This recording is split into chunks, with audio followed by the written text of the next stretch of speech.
Let us discuss about angular bacterial conjunctivitis. Let's see what it is. It is a chronic conjunctivitis. It is a chronic conjunctivitis. Okay, this is a chronic conjunctivitis. This is characterized by mild inflammation. This is characterized by mild inflammation. This mild inflammation is present at the angles of eye. At the angles of eye, right?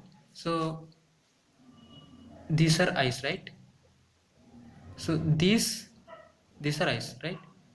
This mild inflammation is present at the angles of eye, right? So only this part is involved. Angle of eye, only angle of eye is involved. At the angle of eye, which parts are involved? Margins of eyelids, margins of eyelid, skin surrounding the angle of eye, right? Skin surrounding the angle of eye, and you can also see conjunctiva. Which conjunctiva? Conjunctiva present at the angle of eye, right? So only angle of eye is involved. In the angle of eye, which part? Margins of eyelids, skin surrounding, and conjunctiva. Only this part, conjunctiva, eyelid margin, and skin surrounding. Okay, let's see the causative agent which causes this infection. Causative agent is moraxella axenfeld. Axen, right? This is the bacteria which is responsible for angular bacterial conjunctivitis. From where does this microorganisms come from? What is the source of this microorganism? The source is mainly from nasal cavity. Nasal cavity. From nasal cavity, when person keeps his fingers or any clothes or kerchiefs in the nasal cavity, when such fingers or towels or kerchiefs, when they come in contact with eyes, okay, when they come in contact with eye, it results in angular bacterial conjunctivitis, right? So first we can say contaminated fingers, right? Contaminated fingers or kerchiefs, any clothes, whatever. Okay, so when these come in contact with eyes, it results in angular bacterial conjunctivitis. Clear? So the source is from nasal cavity, that you have to remember. Clear? How does this bacteria can result in angular conjunctivitis? See, this bacteria contains one enzyme, that is proteolytic enzyme. One enzyme which is proteolytic. Okay, this proteolytic enzyme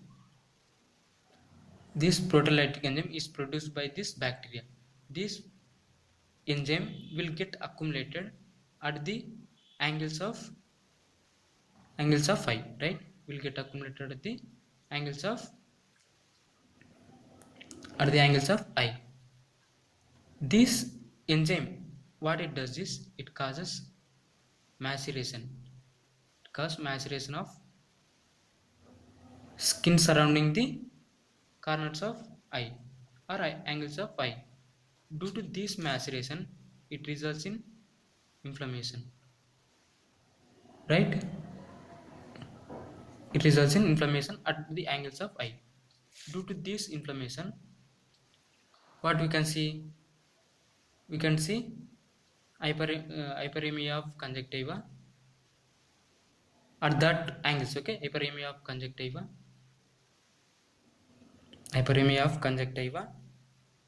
and we can see red eyes, right? Due to this hyperemia, it results in red eye. And as you see, this is causing maceration of eye.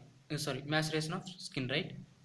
Due to this maceration, what we can see is eczema. You can see eczema of skin, surrounding the angle of eye, right. As the infection progresses, it results in mucopurulent discharge also. Mucopurulent discharge from angles of eye, right. It results in mucopurulent discharge. When you ask the patient, you will say that there was a collection of dirty white discharge at the angles. Okay, dirty white discharge at the angles. So when the patient present to you, you will ask him, so, or otherwise he himself will tell you that there was collection of dirty white at the angles of eye. Clear? So there will be redness of eye. Other symptoms include, there will be irritation. There will be irritation of eye. There will be burning sensation of eye. There will be burning sensation of eye. There will be discomfort in the eye. There will be discomfort in the eyes.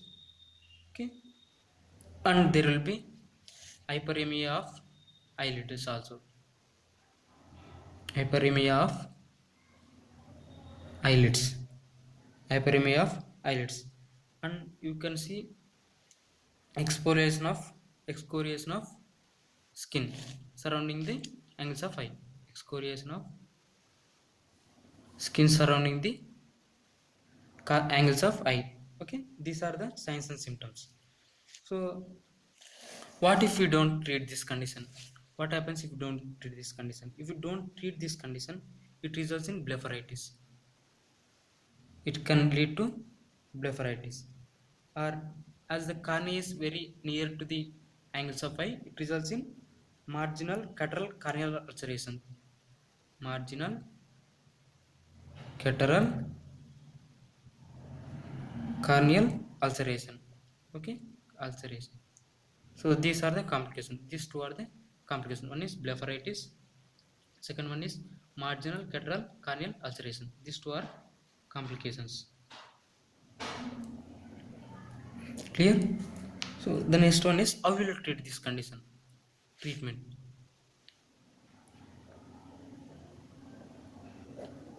Treatment is, you will give oxytetracycline 1% solution, right? 1% ointment, and you will ask him to take this 2 to 3 times a day. 3 times a day. Clear? So the treatment is oxytetracycline 1% ointment 2 to 3 times a day. Then one more is zinc lotion. This zinc lotion must be taken daytime, right? Can be taken daytime. And second one is zinc oxide. This is ointment, and this is taken during bed. When you go to bed, you will take this. Okay, you will use this zinc oxide ointment.